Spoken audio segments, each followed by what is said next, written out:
नमस्कार मित्रों, मैं पंडित विवेक शर्मा मेरे YouTube चैनल पर आप सभी का स्वागत करता हूं। आज का जो हमारा वीडियो है वो राहु ग्रह के ऊपर में आधारित है। पिछले वीडियो में मैंने सूर्य से लेकर शनि तक 12 भाव में उनका क्या फल होता है वो बतलाया। इस वीडियो में राहु का 12 भाव में क्या फल होता है वो मैं बतलाऊंगा। वैदिक कुंडली में राहु को जो है खराब माना गया है, राहु को संघर्ष परेशानी का कारण माना गया है, लेकिन राहु कलयुग का राजा है। अभी के समय में जिन्होंने भी कम समय में तरक्की की है वे सब राहु के कारण से ही उन्होंने तरक्की की है, क्योंकि राहु अचानक से फर्श से अर्श तक और अर्श से फर्श तक पहुंचा देता है। रातों रात लोगों को करोड़पति बना देता है और रातों रात जो है उनको कंगाली या भिखारी बना देता है। जितने भी अचानक से लाभ या हानियां होती है उन सब का कारण राहु ही है। राहु से हम लोग दादा, जेल की यात्राएं, अस्पताल, विदेश यात्राएं, मॉडलिंग ये सब देखते हैं, क्योंकि राहु कैमरे का भी कारक है। जब राहु और शुक्र मिल जाएगा तब इंसान मॉडलिंग या फोटोग्राफर बन सकता है। चालाकी राहु से देखी जाती है, क्योंकि अभी के समय में जो भी चालाक हैं वही तरक्की कर रहे हैं। राहु माया है, छलावा है। पिछले जन्म के पाप भी राहु के कारण ही देखे जाते हैं। बहुरूपिया है राहु। जब अमृत बट रहा था तो राहु ही जो है बहुरूपिया बनकर उस देवताओं की पंक्ति में बैठ गया था। कंफ्यूजन भी राहु से देखा जाता है। कंप्यूटर के क्षेत्र में शिक्षा, ये सब राहु से ही देखते हैं। तो राहु के बारे में जानते हैं कि राहु 12 भाव में क्या फल देता है। देखिए, राहु अगर प्रथम भाव में हो, लगन में हो, तो ऐसा व्यक्ति बहुत तेज स्वभाव का होगा। उसे लोगों को अपनी बातों में बहलाना बहुत अच्छी तरह आएगा। ऐसे लोग बहुरूपी होते हैं। ऐसे व्यक्ति दाढ़ी मूछ रखेंगे। ऐसे व्यक्तियों की पर्सनालिटी जो है दबंग टाइप की रहती है। वो किसी से डरते नहीं हैं। उनकी बातों में जो है मीठापन रहेगा, लेकिन बातों से वो छलने वाले रहते हैं। अब बात करते हैं, राहु अगर द्वितीय भाव में हो तो जातक का एक दांत टूटता है। जवानी में एक दांत जरूर टूटता है। किसी खास घर के सदस्य की मृत्यु रात में होती है, दिन में नहीं होती। ऐसे व्यक्ति जो बोलेगा वो 100% सत्य होगा, क्योंकि सेकंड भाव वाणी का होता है और राहु को काली जबान भी बोला जाता है, इसलिए बोला हुआ उस व्यक्ति का सत्य होगा। ऐसे लोगों को मूंगफली, सैंडविच, चाइनीज, मोमोज खाना बहुत ज़्यादा पसंद होगा। इसके अलावा बर्गर, पिज्ज़ा भी लोग खाएंगे, सेकंड राहु वाले।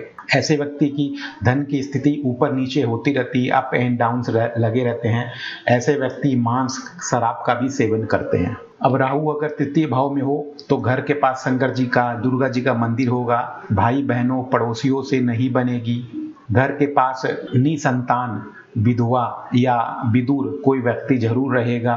जिनके भी कुंडली में तृतीय भाव में राहु हो, उनका घर किसी स्टेशन से आधा किलोमीटर, 1 किलोमीटर दूरी रहेगा, जहां पर ट्रेन की आने जाने की आवाज सुनाई देगी। घर के पास मस्जिद भी रहेगी। अब बात करते हैं चतुर्थ भाव की। यहाँ पर होने से जो है घर के पास पुलिस स्टेशन, नगर निगम का ऑफिस, गंदा नाला भी हो सकता है। घर के पास मस्जिद रहेगी, इनके भी घर के पास। ऐसे व्यक्ति ग्राउंड फ्लोर पर नहीं रहेंगे। जहाँ भी वो रहेंगे first, second, third, fourth floor पर ही रहेंगे। ग्राउंड फ्लोर पे कभी नहीं रहेंगे। उनका फ्लैट या मकान पीछे साइड का होगा। ऐसे व्यक्ति अपने कॉलोनी या मकान के सेक्रेटरी हो सकते हैं। लोगों के बीच में उनका नाम होगा, मतलब वो फेमस होगा, क्योंकि चतुर्थ भाव से अपने जनता का भाव भी देखा जाते हैं और राहु का काम है फैलाना, फैलाव करना। तो जनता के बीच में उस आदमी का, व्यक्ति का नाम अच्छा रहेगा। चतुर्थ भाव से अपने सुख और घर का सुख भी देखते हैं। तो चतुर्थ भाव में राहु बैठने से सांसारिक सुख और परिवार का सुख जो है ऐसे व्यक्तियों को कम मिलेगा। पंचम भाव में राहु होने से संतान को लेकर परेशानी रहेगी। पुत्री संतान ज्यादा होगी। ऐसे व्यक्ति के दोस्त जो है वो अमीर होंगे। ऐसे जातक कंप्यूटर, मोबाइल, सॉफ्टवेयर से रिलेटेड शिक्षा करेंगे तो ज्यादा उनको फायदा होगा। शराब पीने का शौक रहेगा, क्योंकि पंचम भाव से मौज मस्ती भी देखते हैं।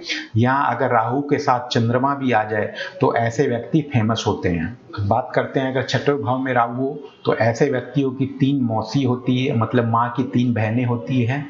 दुश्मनों को पराजित करने वाला ऐसा जातक होगा।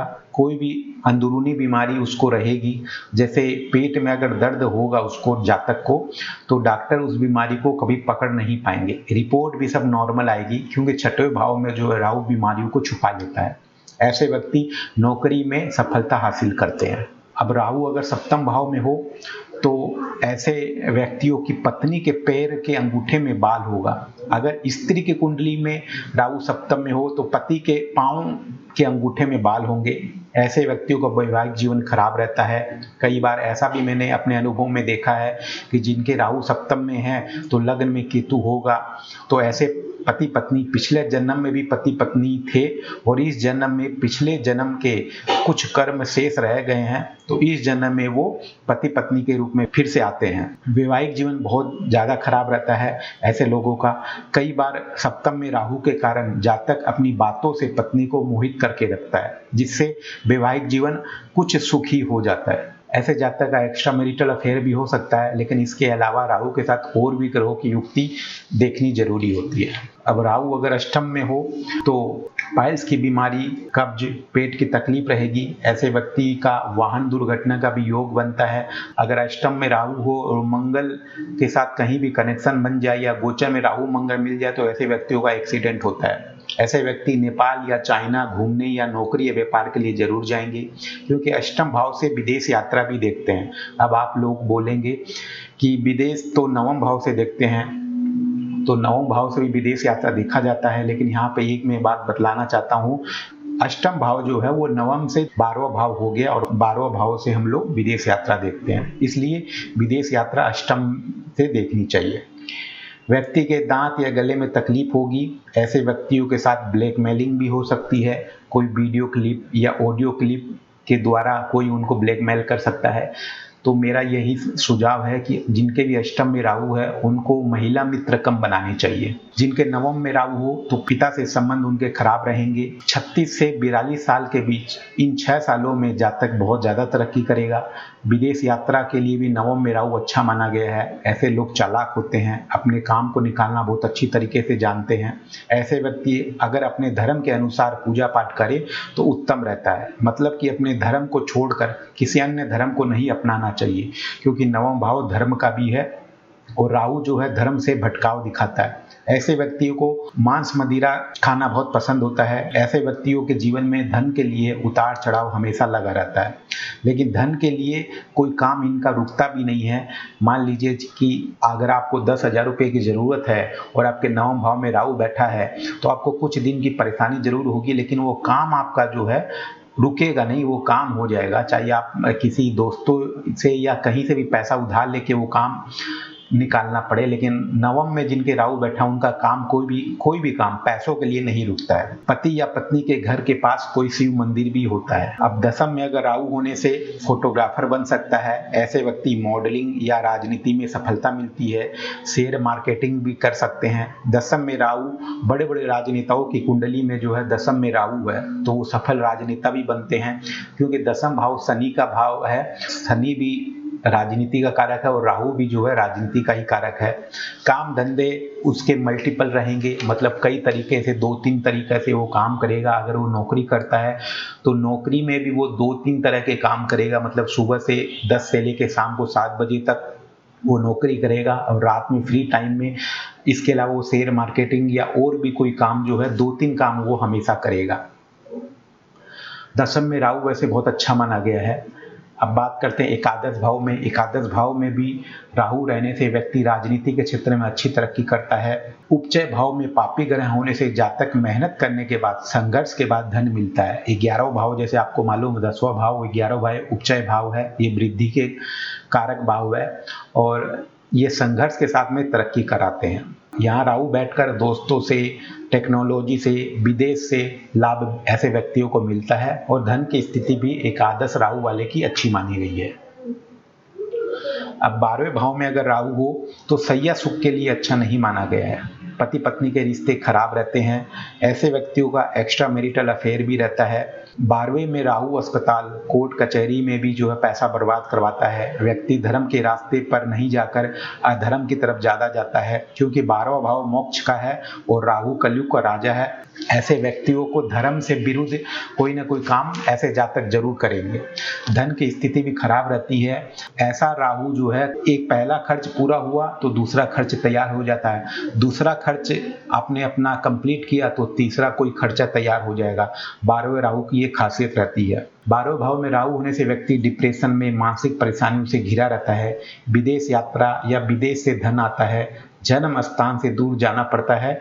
12वें भाव में राहु होने से नेपाल, चाइना हांगकांग, ये सब व्यक्ति जरूर जाता है। तो दोस्तों इस प्रकार से मैंने 12 भावों में राहु का फल बतलाया है। अगर आपको भी राहु की दशा अंतर्दशा चल रही है या राहु के कारण आपको कोई अशुभ परिणाम मिल रहे हैं तो कुछ उपाय बतला रहा हूँ जिनको करने से आपको राहु से निर्मित कोई भी तकलीफें हैं वो दूर होगी। पहला उपाय है कि राहु को प्रसन्न करने के लिए आपको भैरव जी की आराधना, भैरव स्तोत्र या भैरव चालीसा का पाठ करना चाहिए। इसके अलावा आटे की गोली बनाकर बुधवार या शनिवार को किसी तालाब या नदी में मछलियों को डालना चाहिए, उससे भी राहु जो शांत होता है। तीसरा उपाय है बहते पानी में पानी वाला नारियल, जटा वाला नारियल किसी गंगा जी में या तालाब में अपने सिर के ऊपर से 7 बार घुमाकर बुधवार या शनिवार को छोड़ना है और ये उपाय आपको कंटिन्यू करना है, इससे राहु बड़ा प्रसन्न होता है। इसके अलावा कबूतरों को दाना देने से भी राहु शांत होता है, क्योंकि कबूतर कहीं न कहीं राहु के अंतर्गत ही आते हैं। इसके अलावा आप देवी कवच अर्गला स्तोत्र का पाठ रोज करें, क्योंकि राहु को माँ भगवती सरस्वती मैया ही शांत कर सकती है। इसके अलावा सफाई कर्मचारी जितने भी हैं, जैसे रोड पे सड़क पे झाड़ू निकालने वाले, बाथरूम साफ करने वाले, या आपके घर के नौकर चाकर है, या आप किसी ऑफिस में काम करते हैं वहाँ के जो स्टाफ हैं, उनकी भी आर्थिक मदद करने से राहु बड़ा खुश होता है। किसी धर्म स्थान में, चाहे वो मंदिर हो, गुरुद्वारा हो, वहाँ भी सफाई करने से या वहाँ किसी भी प्रकार की सेवा करने से राहु बड़ा प्रसन्न होता है। तो दोस्तों इस प्रकार मैंने 12 भावों में राहु का फल बतलाया है। पूरा विश्लेषण कुंडली देखने के बाद ही बताया जा सकता है। तो दोस्तों मेरा ये वीडियो आप लोग को कैसा लगा मुझे जरूर बतलाइएगा। मेरे वीडियो को लाइक करिए और मेरे चैनल को सब्सक्राइब करिए और मेरे वीडियो को अपने दोस्तों के साथ में शेयर करिए। नमस्कार।